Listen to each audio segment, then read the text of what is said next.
You were talking earlier about bile acids, and obviously your research and your recommendations relies very heavily on getting bile acids back quickly, because there's really Yes. not much point.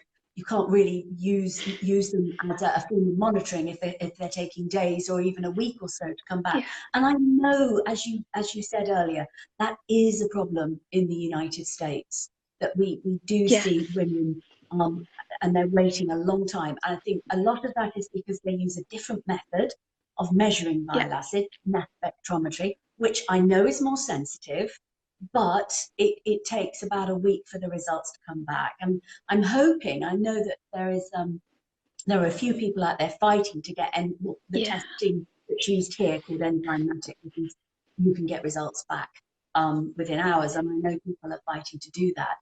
But then alongside of that, in the US and in the UK, we've seen there's been this growing theme. Well, at least it's a bit like it's Oh, I observer can bias, tell what you're going to say. observer I bias. can tell what you're going to say here. You know, don't you?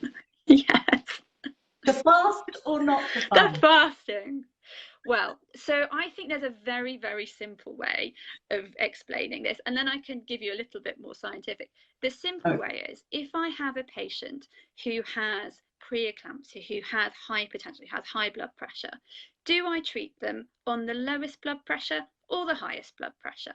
I want to treat them on the highest blood pressure, because the highest blood pressure is associated with them having an abruption, having a bleed, having a seizure. If I have a patient with cholestasis, do I want to treat them on their highest bile acid or their lowest bile acid? I want to treat them on the highest bile acid, because that's what we found is associated with preterm birth, stillbirth, meconium, etc. So I think there's a very simple way of saying it to clinicians. The answer, and if you can just put it in the context of something like diabetes, do you want to treat my highest blood sugar or my lowest? Diabetes, you sort of want to do both, but you know, it's that that thing is, it's not difficult. It is hugely important, because your bile acids change massively between the morning and after you've eaten, and so it does matter, and it does make a big difference. If people say, well, what all the studies, what did they use?